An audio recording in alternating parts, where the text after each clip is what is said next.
कहना चाहता हूं, ये खिसियानी बिल्ली खंबा नोचे की तरह टीवी पर बैठकर अगर एंकर को गरियाने से या किसी को ये न्यूज चैनल को गरियाने से वोट मिलते हैं तो गरियाइए, यही तो करते आए आप, मिलता कुछ है नहीं आपको। जनता के बीच में जाकर जनता के मुद्दों पर जनता से कनेक्ट अगर किया होता तो यहां गाली देने की आवश्यकता नहीं थी आपको। लेकिन मैं फिर से coming back to the point, बात बहुत साफ है, बात बहुत साफ है, बात बहुत साफ है। इस देश में लोकतंत्र में जो चुनाव लड़ेगा जीतेगा वही आगे आकर नेता बनेगा, उन्हीं की सरकारें बनेंगी। और रही बात विचारधारा की, विचारधारा है, जनता का काम जो करेगा नेता उसकी विचारधारा है, जनता उनको वोट देगी चाहे कोई भी हो। अगर हमारा खासतौर पर लोकसभा में प्रदर्शन की बात करें और उत्तर प्रदेश में हमारा प्रदर्शन उतना अच्छा नहीं रहा तो अखिलेश जी को उसका क्रेडिट गया। लेकिन आज अगर संसद में बिखरा पड़ा है विपक्ष, यह तक तय नहीं कर पा रहे हैं कि संभल पर डिबेट करनी है, कि अडानी पर डिबेट करनी है, कि किसी और विषय पर डिबेट करनी है, कोई अलग टी शर्ट पहनकर जा रहा है, कोई संभल पर डिबेट करने की बात कर रहा है, कोई ड्रोन शॉट लेने के लिए पता है कि 10 दिन संभल नहीं जा सकते लेकिन तुष्टिकरण के लिए वहां पर भागा जा रहा है। भाई आप इकट्ठे नहीं है। और रही बात संसद चलने की, मैं सिर्फ एक ही चीज कहना चाहता हूं, इन्होंने कहा कि बहुत सारे सत्र हमारे समय में वॉश आउट हुए, हां हुए, लेकिन 2G पर हंगामे करने के बाद 1.5 महीना जब हंगामा हुआ तो उसके बाद 3 दिन चर्चा हुई, गहन चर्चा हुई, और वो भी आप ही के समय में FIR निकली और CAG रिपोर्ट निकली और न जाने क्या क्या हुआ। हम नहीं कह रहे हैं कि आपको विरोध करने का अधिकार नहीं है, लेकिन सार्थक चर्चा का माहौल भी तो बनाना चाहिए, बात भी तो करनी चाहिए। और अब अंत में आता हूं, पंकज जी, और अब अंत में आता हूं, बस एक चीज और, आप तमाम विषयों पर तो चर्चा करते ही हैं, तो हाँ बिल्कुल करिए ना, हम तो कहते हैं आप संविधान पर बात कीजिए, आप राइस पर बात कीजिए, आप नौकरियों पर बात कीजिए, आप लोकतंत्र पर बात कीजिए, बात करने वाले बनिए तो सही। वहां जाते ही तो मुस्लिम मुस्लिम मुस्लिम मुस्लिम संभल संभल संभल इस तरह की चीजें हो जाती हैं, बाहर आते ही आप इस तरह का सिंपल नहीं है। शिवम इतना सिंपल नहीं है। आप, मैंने अभी पूछा, बहुत सिंपली पूछा था। आप मुश्किल कर दीजिए। नहीं, मैं मुश्किल करने के लिए वाला मैं कौन होता हूं? ना आपके लिए ना उनके लिए, जनता डिसाइड करती है। लेकिन मैं कह रहा हूं, आपके भी तो हरियाणा, महाराष्ट्र और झारखंड, कितने आपके नेताओं ने विकास की बात की थी? देखिए, बाबा का वो जो नारा है वो चिपक गया है। हालांकि इन तीनों लोगों ने, पंकज जी, रत्नाकर जी, कागज, तीनों ने बोला कि नहीं ऐसा नहीं, मैं कह रहा हूं चिपक गया है वो। लेकिन आपका विकास का नारा कहां गया? आपका डेवलपमेंट का कहां गया नारा? मैं आ रहा हूं पंकज जी, मुझे 10 सेकंड। आइडियोलॉजी नहीं, I will come back to you. Ideology और जनता के विषय, राजनेताओं की आइडियोलॉजी और जनता के विषय मिसमैच हो रहा है। मैच भारतीय जनता पार्टी का हो रहा है। भारतीय जनता सर, जीत भी वही रहे। एक विचारधारा है, वो है सामाजिक विभाजन की, और वो तुली हुई है। अभी आप पूछ रहे थे ऐश्वर्य कि किस राजनीतिक दल ने कितने नोटिस दिए। आपको पता नहीं कल राज्यसभा में क्या हुआ? जब मोशन लाना चाहती थी कांग्रेस कि किसानों के मामले पे बहस कराने के लिए संसद की कार्रवाई बाकी पूरी रद्द कर दी जाए, तो चेयरमैन राज्यसभा ने मना कर दिया। उसके बाद में उसी बात पर तो बायकॉट हुआ, बहिष्कार हुआ। 2020 में किसान कानून बनाए थे, तो 3 काले कानून, कितना विरोध हुआ। उसके बाद पूरे 2021 के सत्र में प्रतिपक्ष के सारे दलों ने मिलकर किसानों के मुद्दे पर बहस कराने की मांग की। पूरे साल भर सरकार ने बहस ही नहीं कराई।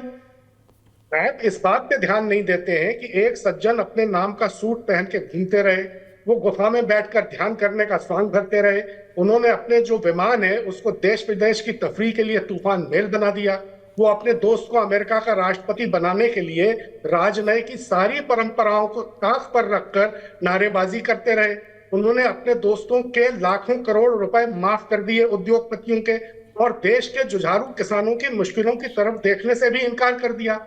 मणिपुर की तरफ नहीं देखते, कहीं नहीं देखते। आप प्रतिपक्ष पर जिम्मेदारी डाल रहे हैं कि वो कितने नोटिस देती है। अरे रोज नोटिस देते हैं, एक नहीं 10 नोटिस देते हैं, लेकिन कोई सुनवाई तो हो। संसद के दोनों सदनों का हाल ये है कि वहां लोकसभा के स्पीकर, यहाँ राज्यसभा के सभापति, वो सुनवाई नहीं करते। बाकी जो पीठासीन अधिकारी हैं वो भी विपक्ष के लोगों की किसी बात पर ध्यान नहीं देते। कैमरा दूसरी तरफ कर दिया जाता है, माइक ऑफ कर दिए जाते हैं। कहीं किसी जगह अशांति हो और वहां कोई दौरा करने के लिए जाना चाहे प्रतिपक्ष का नेता, तो वो जा नहीं सकता, पाबंदी लगा दी जाती है। इन सब चीजों पर भी तो बहस कीजिए।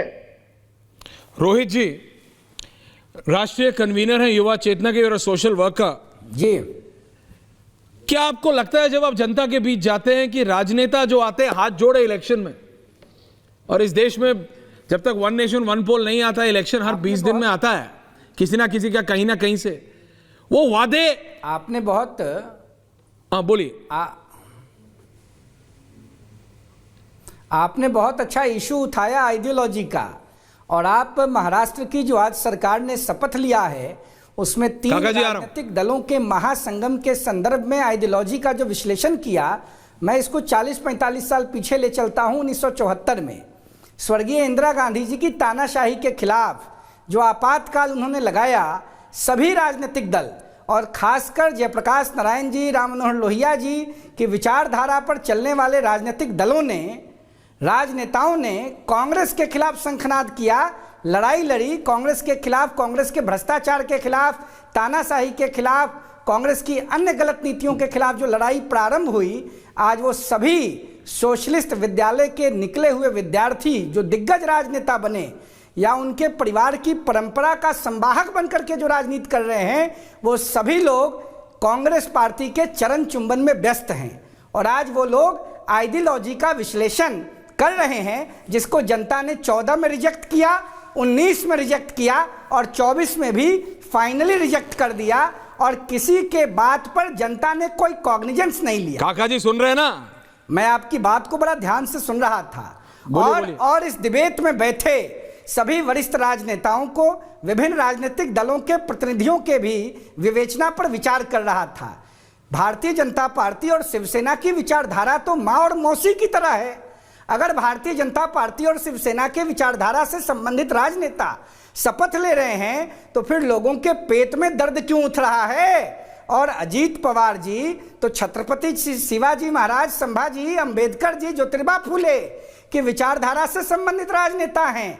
अगर वो देश के प्रधानमंत्री के एक और नेक की विचारधारा से प्रभावित होकर भारत को विश्वगुरु बनाने के लिए अपना योगदान, अंशदान, श्रमदान सुनिश्चित करा रहे हैं तो लोगों के पेट में दर्द क्यों हो रहा है? पूछ लेते हैं क्यों हो रहा है काका जी, क्यों हो रहा है?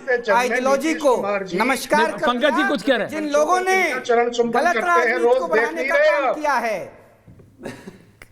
ओके, चरण चुंबन कह रहे हैं, 10 सेकंड दीजिए मुझे जरा। नहीं मैं आ रहा हूँ, 1 सेकंड। नहीं 10 सेकंड। अच्छा ओके 10 सेकंड रोहित। मैं एक चीज कहना चाहता हूं कि युवा चेतना संयोजक जो रोहित जी हैं, इनकी बातें सुनकर हमारे जो पंकज जी हैं वो कह रहे हैं इसे ही तो कहते हैं चरण चुंबन। किसे कहते हैं चरण चुंबन? मैं बताता हूं आपको। इस देश में छत्तीसगढ़, मध्य प्रदेश, राजस्थान में चुनाव हुआ। नहीं, इस देश में अभी देखिए बीच में शुरू हो। नहीं बीच में क्या फायदा इस बात से? बीच में नहीं है, चिल्लाना नहीं है। देखिए ऐसे छटपटाना थोड़ी होता है भाई। चुनाव हार गए, सरकार बन गई, हमारी छटपटाने से क्या लाभ है? बात करते हैं ना। इस देश में छत्तीसगढ़, मध्य प्रदेश, राजस्थान में चुनाव हुआ। तीनों राज्यों की जनता ने कहा Narendra Modi is the best prime minister. आने वाले समय में भाजपा चुनाव में जीतकर आ रही है, आ गई। हम 2024 में चुनाव में गए, देश की जनता ने कहा आदरणीय प्रधानमंत्री जी फिर से प्रधानमंत्री बनेंगे, आ गए। हम हरियाणा में चुनाव में गए, देश की जनता ने कहा प्रधानमंत्री देश के सबसे बेहतरीन नेता हैं, हरियाणा में फिर से भाजपा आनी चाहिए, आ गए। हम महाराष्ट्र में चुनाव में गए, प्रचंड बहुमत के साथ सरकार में आए, आ गए। लेकिन हिंदुस्तान के दिल्ली के कांग्रेस के मुख्यालय में बैठकर शर्मा जी कह रहे नहीं वो मोदी जी जरा अच्छे नेता नहीं।